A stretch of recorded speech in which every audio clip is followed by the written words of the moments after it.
tiems, kas atsirinks skaičių 12.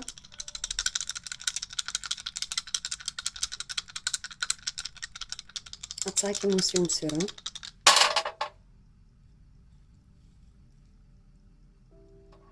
Atsakymas yra taip. Tai yra 2 trejetai.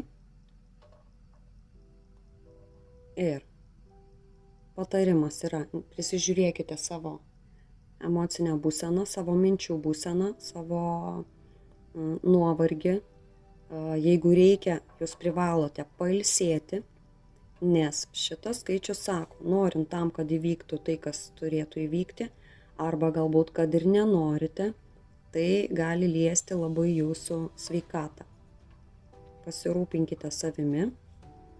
O skaičius 3 sako, kad tikrai atėjo laikas priimti sprendimą, jį reikia priimti, jūs galite jį priimti, tam reikės tikrai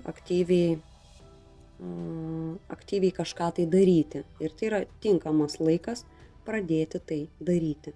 Aišku, nepamirškite rūpintis ir sveikata, ir savo mintimis, ir savo jausmais, kad jūs galėtumėte atlaikyti tai, kas jūsų laukia. Tebūnie jūsų laukia geri įvykiai.